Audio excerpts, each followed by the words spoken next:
Technique हो, लेकिन यदि प्रकृति साथ नहीं देगी तो हम उत्पादन नहीं ले पाएंगे। भगत जी बैठे, हम तो कृषि के ऊपर बहुत अच्छी तरीके से काम कर रहे हैं। मैंने पिछली बार थोड़ी जमीन हमारी उठी हुई है, NRC 138 सोयाबीन लगाया था देखो जी, और 14 इंच के गाले से लगाया, बिल्कुल वैज्ञानिक ढंग से मैंने खेती करी। और साहब जब फसल में दाना बनाने का समय आया, हमारे यहाँ 30 दिन बरसात नहीं हुई और बड़ली की जगह थी नारायण भैया। अब मैंने कहा भैया बारिश नहीं हो रही तो अपन स्प्रिंकलर से थोड़ा बहुत सिंचाई कर लें, तो बाटल लेवल ही नहीं था, हम पानी नहीं सींच पाए। नारायण भैया हमारी मेहनत इस तरह की थी उस NRC 138 सोयाबीन में कि दाना बिल्कुल छोटा रह गया, बिल्कुल बीच के काम का नहीं बचा। उसके बाद 7 कुंटल पर एकड़ हमें सोयाबीन निकला। यदि प्राकृतिक प्रकोप नहीं आता तो ये मतलब 13-14 कुंटल एकड़ निकलता। बहुत जोरदार सोयाबीन। नारायण भैया 2-3 बार विजिट करने के लिए गए तो मेरे को 7 कुंटल एकड़ निकला। मेरा भाई है या बगल में बैठा है, मीडियम खेती करते हैं, वो नई सिस्टम से खेती नहीं करी, इनको कुंटल एकड़ सोयाबीन निकला। बाकी पूरे पड़ोसियों को क्यों भैया 1-1 कुंटल एकड़ सोयाबीन निकला। तो इन प्राकृतिक जो प्रकोप हुआ, इनसे बचने के लिए सरकार ने एक योजना प्रधानमंत्री फसल बीमा के माध्यम से बनाई, और योजना का उद्देश्य था किसानों को अधिक से अधिक लाभ पहुंचाना। तो उसके लिए क्या है कि खरीफ फसल में, जैसे मैं बताता हूँ, एक निश्चित जिले लेवल पे सिस्टम बना लिया गया, जिले लेवल पे, कि 1 हेक्टेयर जमीन की मतलब 100% इनके यहाँ पैदा होती है तो 38,000 रुपये वैल्यू है भाई साहब अपने, है ना, 38,000 रुपये वैल्यू है। अब उस 38,000 रुपये जो 100% वैल्यू, उसका 2% खरीफ फसल के लिए किसानों को देना है। बाकी का राज्य सरकार और केंद्र सरकार प्रीमियम की राशि वहन करेगी भाई साहब। और यदि नुकसान की संभावना बनती है तो किसान का तो जो 2% चला गया है, बाकी की राशि राज्य सरकार और केंद्र सरकार और बीमा कंपनी मिलकर देगी। लेकिन इसमें भी बहुत बड़ा खेल हुआ। अच्छा, तुम समझ रहे हो बीमा के विषय में बात कर रहे हो, आपको आ रही समझ में, यदि नहीं आ रही हो तो मैं और दूसरे हिसाब से बताऊं। मतलब जो कैलकुलेशन था पर हेक्टेयर का कि कितना अधिकतम इस जिले में उत्पादन होता, वो उन्होंने 38,000 वैल्यू रख दी। लेकिन अब जब बीमा देने की बारी आएगी तब वो जाएंगे पटवारी हल्के पे। मतलब जब बीमित राशि का कैलकुलेशन करना था तब तो चले गए जिले पे। अब यदि नुकसान हुआ है, ये बीमा समझ में आ रहा है, प्रधानमंत्री बीमा आता मैडम सबको, फसल बीमा योजना सबको मालूम। जो फसल होती है उसका सरकार जो है बीमा करवा रही है, जिसका आपका प्रीमियम कुछ काट ही लेती है 100% से 2%, जो 40 काट लेती है, और बाकी जो है सरकार देती है बीमा कंपनी को, राज्य सरकार और केंद्र सरकार मिलके देती है बीमा कंपनी को। अब उसका फायदा लेना है, क्योंकि आप किसान भी हो, और मैं बोल रही हूँ आप तो मंडी जाओ, कम से कम पटवारी से मिलो।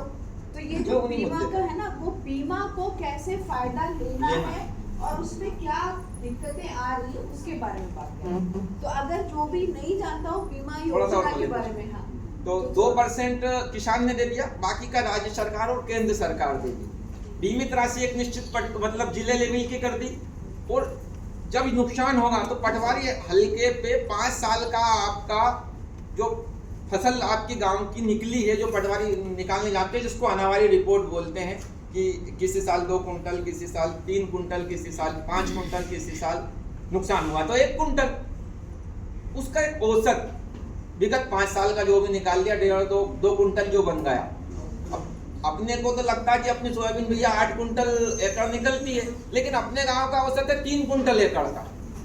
तो 3 कुंटल एकड़ यदि आपकी निकली है सोयाबीन इस साल भी, तो फिर आपका तो कोई नुकसान हुआ ही नहीं है। कोई नुकसान हुआ अपने विषय में तो भैया अपने को 8 कुंटल एकड़ सोयाबीन निकलती है और अपने को 3 कुंटल निकली है, अपन तो ये सोच रहे हैं। लेकिन आपकी जो राजस्व रिपोर्ट गई है, जो कृषि विभाग के अधिकारी बनाते हैं और अपने पटवारी साहब और बीमा कंपनी के तीनों लोग संयुक्त रूप से बनती है ये, तो उनके यहाँ अपना गांव का रिकॉर्ड में पटवारी हल्के में भाई साहब 3 कुंटल एकड़ सोयाबीन। अब 3 कुंटल एकड़ निकलना चाहिए, 3 कुंटल एकड़ निकली है तो आपका क्या नुकसान हुआ उसमें। तो समस्या ये है कि जो क्रियान्वयन योजनाओं का चल रहा है वो ठीक ढंग से नहीं है। अब उसमें भी समस्या ये है कि यदि आपका नुकसान हुआ है, आपने फोन लगा दिया विनय भैया, नुकसान हुआ है, आपका नुकसान हुआ है, तो नुकसान की मतलब सरकार को बताने के लिए बीमा कंपनी ने एक हेल्पलाइन बनाई, उसमें आप फोन लगाओ। अब उसका प्रैक्टिकल भी आप यहाँ सब लोग बैठे हैं, इसका प्रैक्टिकल बताऊंगा। सब सर्वाधिक विनय भैया बैठे, सर्वाधिक फोन भाई साहब पिछले साल, अब के साल नहीं, पिछले साल गेहूं के सीजन में जो असमय अतिवृष्टि हुई थी, जिसमें गेहूं आड़े गिर गए थे, उसमें सर्वाधिक श्यामपुर तहसील से फोन लगाए गए थे। क्या हुआ उन फोनों का? उसके ऊपर बीमा मिला क्या? थी। इसलिए मैं ये तो ये नहीं कहूंगा कि भैया हम फोन लगाएंगे तो बीमा मिल जाएगा। हाँ, एक चीज की कमी रही थी भाई साहब, उस मुद्दे को अपन ने उठाया नहीं था। यानी हम सब मिलके यदि हमारे यहाँ नुकसान हुआ है तो सब निकल के तहसील स्तर पे या जिला स्तर पे कलेक्टर के पास जाएं, पूरे किसान समूह, किसान लोग 1000 की संख्या में, 500 की संख्या में, 100 की संख्या में, 200 की संख्या में, कि साहब हमारे यहाँ अतिवृष्टि से नुकसान हुआ है और ये नुकसान धारा 6(4) की मुआवजा की श्रेणी में आता है और प्रधानमंत्री फसल बीमा की श्रेणी में आता है। आप इसका सर्वे कराओ, हमें मुआवजा दिलाओ, बीमा दिलाओ। और यदि आप इतने दिन का हम समय दे रहे हैं, इस समय अवधि में आपने इसके ऊपर काम चालू नहीं करा तो हम धरना प्रदर्शन करेंगे, आंदोलन करेंगे। इस मुद्दे के ऊपर जब हमने काम किया तब हमारे क्षेत्र में बीमा मिला है। और तब जब हमने सरकार के ऊपर छोड़ दिया कि यार हेल्पलाइन के माध्यम से अपन शिकायत कर दें नारायण भैया और अपने को फसल बीमा मिल जाएगा, आज तक नहीं मिला। उसमें सुना होगा आपने कि छोटी कुलास में जो सरपंच है, हाँ। 3 दिन तक पानी में खड़ा रहा, तब जाके वहाँ जाके 69 किसानों को मुआवजा मिला। छोटी कुलास से पूरी पूर्व घुस गई, बड़ी कुलास छोटी कुलास डालो, तो 3 दिन तक वो सरपंच 10-12 लोगों को लेके गड्ढे में खड़ा रहा। अपनी उम्र का है वो, आप 69 किसानों को उसने कैसे दिलवाया? आप सब लोगों से चर्चा करने का विषय ये है कि जब भी इस तरह का कोई नुकसान हो, खुदा ना करे, भगवान नहीं करे कि ऐसा नुकसान हो, हम किसानों से बोलते हैं कि भैया आज चलना है अपने को, अपने यहाँ फसल में नुकसान होगा, पानी नहीं गिर रहा, फसल सूख गई, अपने को ज्ञापन देना है।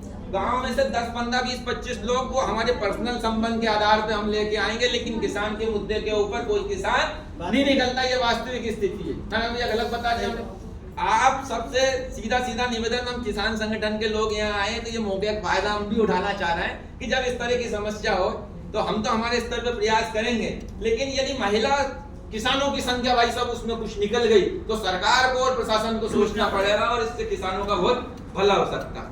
एक मुद्दा तो ये होगा।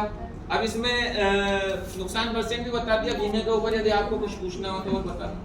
अब ये आपको बताने के पीछे कारण ये था, भालू भैया था, कि आपको बीमा की बात कभी घर में हुई भी नहीं हुई। ये बात होती होगी मुआवजा कितना मिला, हाँ, 3000 रुपए एकड़ मिले, तो कुछ चर्चाएं छूट गई है थोड़ी सी, मैं और बीमे के ऊपर भाई साहब क्लियर कर दूं। हाँ, 38,000 रुपए जिले लेवल पे हमने प्रीमियम की राशि बता दी कि ये भैया 38,000 कुल प्रीमियम है। जब आप बीमे लेने के लिए किसी भी विधि से यदि बीमा पास हो भी दिया है तो 5 साल